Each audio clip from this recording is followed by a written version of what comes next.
Hey, good afternoon, guys. It's KB5 MIQ Big Boy. Well, we got a couple of subjects we're going to talk about this evening. One, so glad to see the reports coming out of the East Coast about how good amateur radio is assisting these people out there. That's what we're here for. That's what we're all about. And I'm proud to see it going on. I'm not going to repost. Everybody's reposting these links to repeaters and stuff. You can find that real easy and listen to that. I'm just proud that amateur radio is working and people are getting to see it in use in an emergency, but I'm not proud the way they had to see it. I'd rather them see it used in a field day. My only concern here is a month, 2 months from now, when the internet gets back up and cell phones get back working, how many people remember that amateur radio was there when they needed it? Communications is sort of like an unsung hero. Not a lot of accolades in it. I did a lot of it in the military, and as long as the radios was working, nobody really knew who you was. Although the Air Force did treat me real good in it, but when they're not working, everybody wants to know where you're at. So it's kind of the way ham radio is. But I'm glad to see it working. Really am glad to see it working out there, and I hope these people get all the help they can as quick as they can get it. I know there's a lot of politics involved in all this right now, and I'm not getting into any of that. I don't do politics on this channel. I just hope they're getting the help they need, and I'm proud that ham radio's having a part in it. Another subject tonight, and it's something I haven't really gone into, I don't think I've gone into real depth on, but I have seen a lot of people still worrying about the cost of setting up an HF station in their house. And I'll be the first to admit, you can get into as cheaply as possible, but you still got to have several things that you don't normally have to have if you're going to work portable or from a mobile or something. So let's take a look at a different kind of HF station for you new guys to get into that'll get you interested in HF, and you can always build up to the bigger home station down the road. Look at working portable.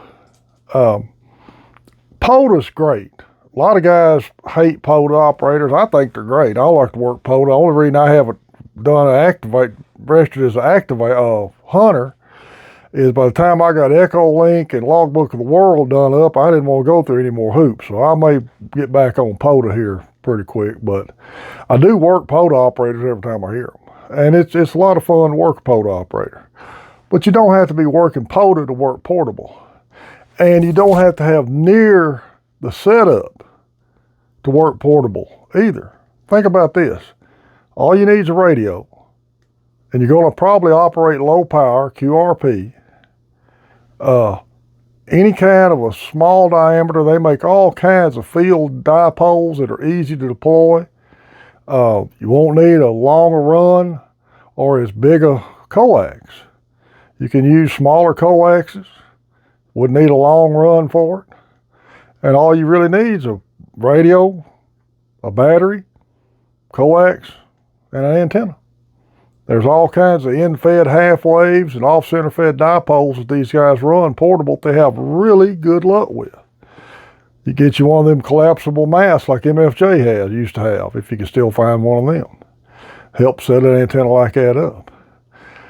The type of radio, now this may be controversial to some. I recommend an 891. WD5HKV runs an 891 for portable ops. W5DLX got an 891. He runs portable ops. KV5SIX, Vern runs an 891 portable ops. You can run QRP with it. All you got to do is turn the power down. And you've still got a 100-watt radio for when you get a full-up power supply. And if you have to buy them brand new, they're under $700, brand new. The Xiegu, XIGUE radio, it's a software-defined radio that's under in the $500 range. All-band radio. The ICOM 705 and the 818 are pretty cool radios because they're a little shack in the box. They run HF, VHF, and UHF, but they're really expensive radios. And it's a lot of money when you get down to it. You just got a QRP radio, and if you ever try to go into your house and want to run a full 100-watt station or more, I don't know if that'd be the radio for that or not. Something to think about. Look at lots of used options. Now, as far as the battery goes, if you're going to run on low power, you're going to use less amperage anyway. The buy-in batteries are great, but again, they're kind of expensive. Go to Walmart, buy you a lawnmower battery. Get a cheap 12-volt lead-acid battery. You're going to have to charge it up. I've tested a old emergency light battery that I still use. I ran it for a couple of days on my 897 here and never got below 12 volts. Turned my radio down to 25 watts. So there's a lot of options there. You can go work portable. It doesn't have to be a POTA. Just go out in the yard or go to your city park. String a wire up. Spend an afternoon talking. It'll get you on HF. Get you used to working radio. Get you used to putting some antennas up. And as your finances allow, then you can build up to the better station. And this is something I thought I might go into a little more with y'all today because I've been still seeing lots of posts about the cost of setting up a full-up HF station. Well, guys, that's all I can think of. We had my dad a little 92nd birthday party today, and I've been busy cooking fish and cleaning up from that, so I got to go back down and check on him. Y'all remember Main Trading Company in Paris? Richard and them are getting a new store stocked up. They've been at Belton this weekend. I don't know what kind of trade stuff he'll come back with, but he's always got trade stuff. Sign up for his email list, and that way you can know about the discount codes when he puts them out. I've got another slide or two of another Hamfest, a couple Hamfest.